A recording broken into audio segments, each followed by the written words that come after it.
आजकल ये चर्चा आम है कि मोबाइल लैपटॉप फुल चार्ज कर लो, इन्वर्टर हो तो उसको भी चार्ज रखो, ना जाने कब बिजली चली जाए। पावर कट की समस्या घरों से लेकर खबरों तक आम है। तो साथ ही ये बात भी आम है कि इतने दिन का कोयला बचा है, उतने दिन का कोयला बचा है। कुछ लोग इसे सामान्य रूप से ले रहे हैं तो कुछ लोग इसे गंभीरता से ले रहे हैं। इसके साथ ही कुछ पैसेंजर ट्रेनों को भी रद्द किया गया है। तर्क दिया गया है कि कोयला ले जा रही मालगाड़ियों के लिए रूट खाली करना है। 12 राज्यों में बिजली संकट की खबरों से मीडिया पटा पड़ा है, तो वहीं अब राज्य सरकारों ने भी पैनिक बटन दबाना शुरू कर दिया है।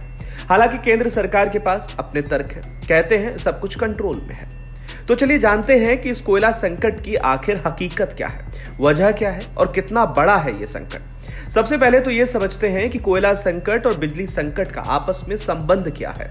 दरअसल देश में ज्यादा बिजली कोयले से चलने वाले पावर प्लांट से ही बनाई जाती है।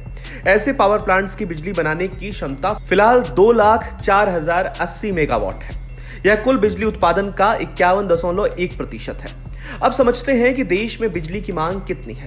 तो पावर मिनिस्ट्री के मुताबिक 26 अप्रैल को बिजली की मांग 201.066 गीगावाट रही, जबकि गुरुवार तक यह 204.653 गीगावाट तक पहुंच गई।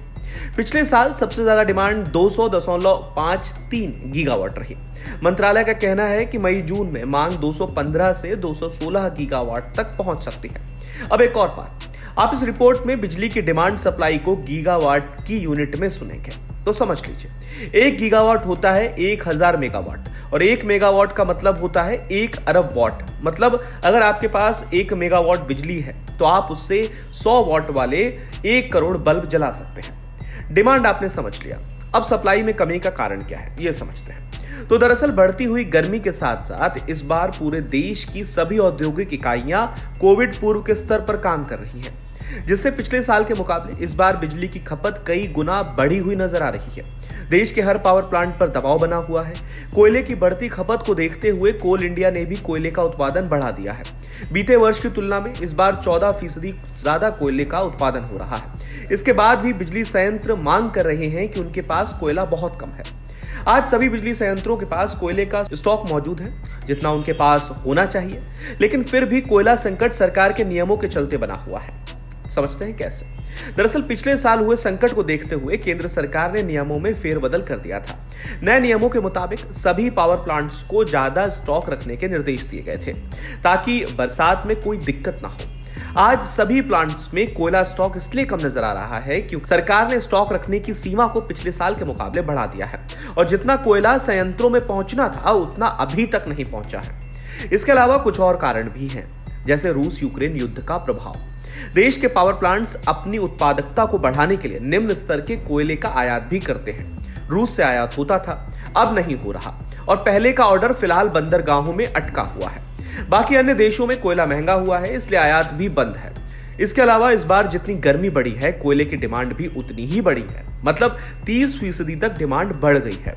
लेकिन राज्यों के पास फिलहाल पर्याप्त बिजली है। पीक आवर में डिमांड बढ़ जाती है, तब राज्य पावर शेडिंग करने का विकल्प चुनते हैं, जबकि राज्य बिजली खरीद भी सकते हैं, जो कि उपलब्ध भी है।